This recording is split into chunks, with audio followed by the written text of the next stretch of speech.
I lived alone, being a little immature. Maybe I shouldn't live alone. What can I do? I mean, it's not like I wanted to see mom and dad much, anyways. It wasn't always like this. There were times when we used to be close, but that was a very long time ago. Now, what we have is a shadow of what we used to have. Anyways, I mean, it's okay though. Even though taking care of myself is a pretty big challenge, to be honest. I mean, I'm a psychology major, and to be honest, job-wise, there's not a lot of places you can go for that. Psychology was a less popular choice. I did have a job though. Every week I'd go into this retail job, work a couple of hours every week, make a living, you know? I lived by myself in a small complex apartment. Not very spacious, but livable. Although, I never really invited any of my friends over. I didn't want them to see all the dishes lying around and dirty clothes on the floor. I hated doing that stuff. Again, it wasn't always like this.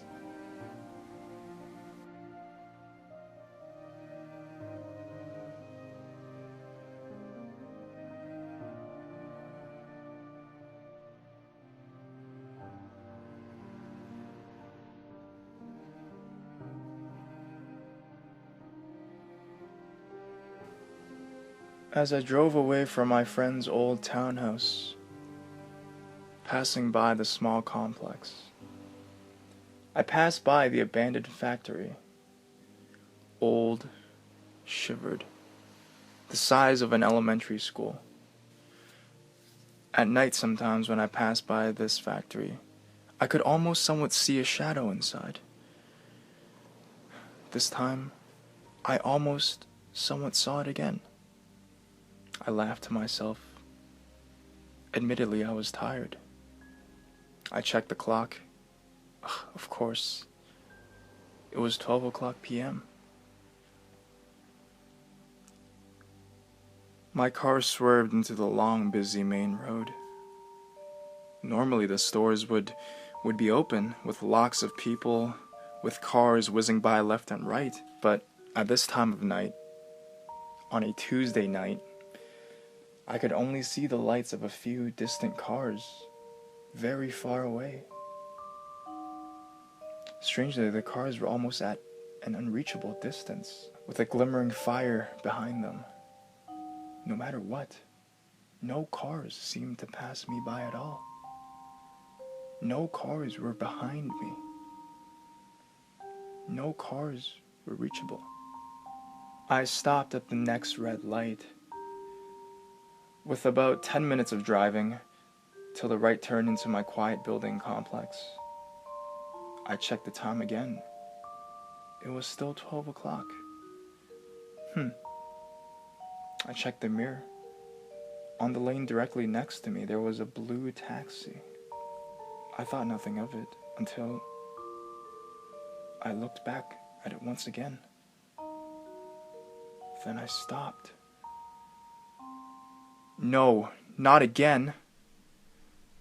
No. This same taxi.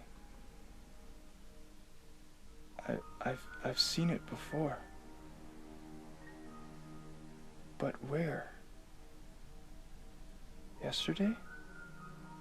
The day before? No, idiot. Every taxi looks exactly the same. But why did I get this eerie feeling? Why were chills running up my spine? As if something has been lodged into my memory. Why was it following me? Don't think about it. The green light, okay, whatever.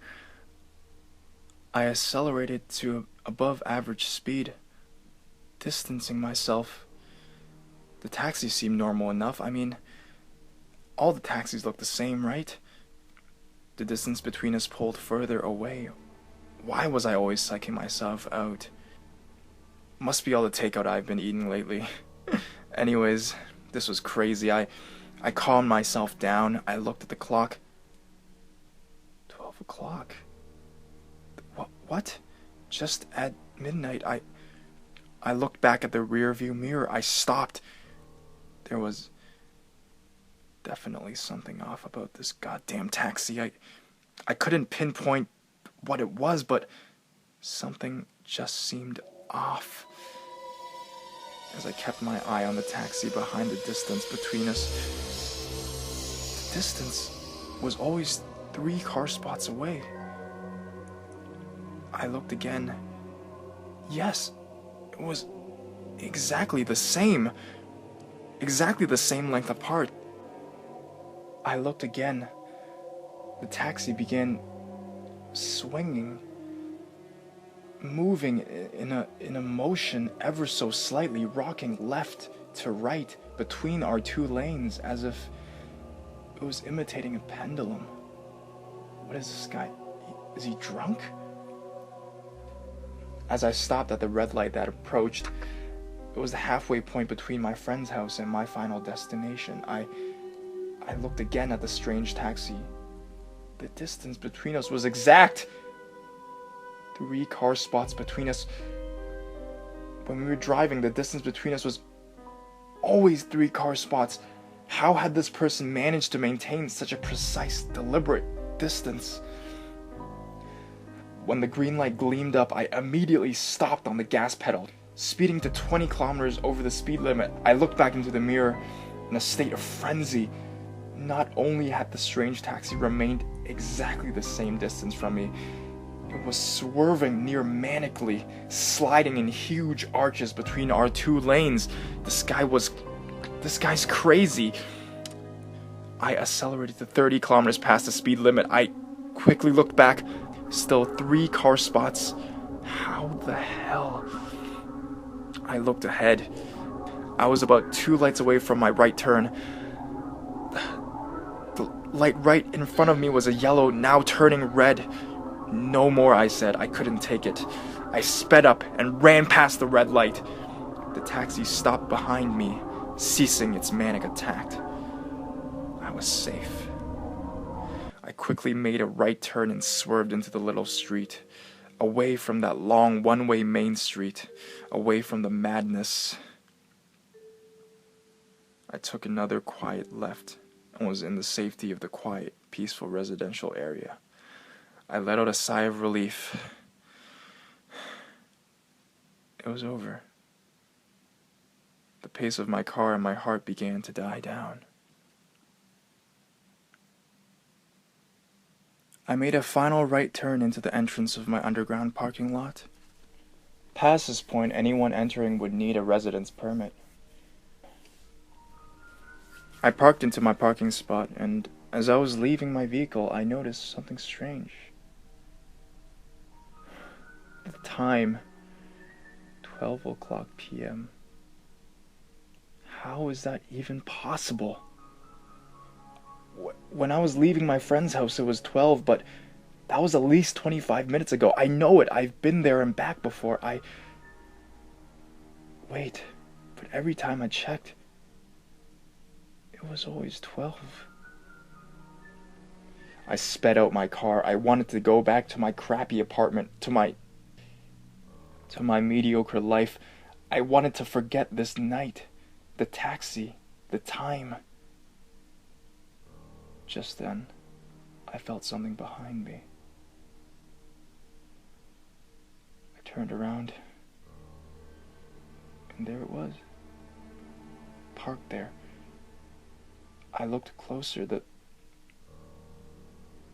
wasn't blue, it was black. It had no signs on it whatsoever.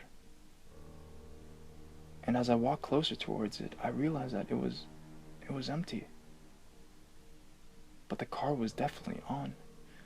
Whoever was driving this thing had either left or never existed.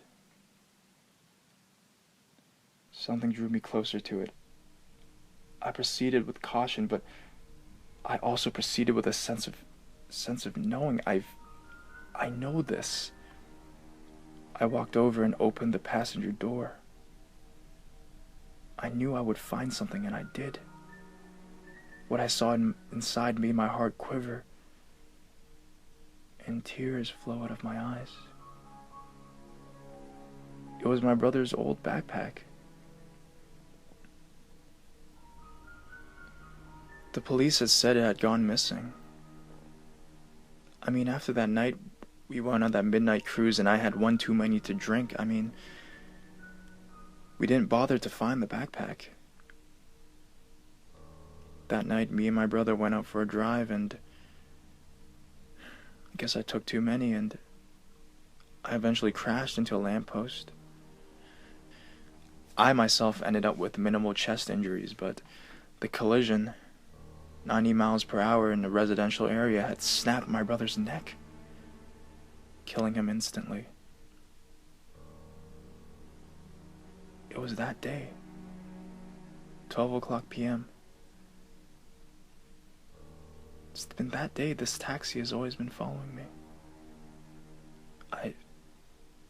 I've just never confronted it. Thank you. I turned around and started walking towards the elevator, with tears still in my eyes. As I walked into the elevator and the doors were about to close behind me, I took one final look. The taxi was gone. When I got back into my old, stinky apartment, with used plates and bowls lying around, I decided that I was going to clean everything. I picked the food off the tables. I cleaned out the garbage that's been there for weeks. I picked up all my clothes off the floor. And for the first time in 4 years, I picked up the telephone and I called my mom. I wanted to return the backpack. I also wanted to see how she was doing. I also wanted to say sorry. Ever since that day, I never saw that taxi again. And it's been recently since I realized that the taxis around here are actually yellow and not blue.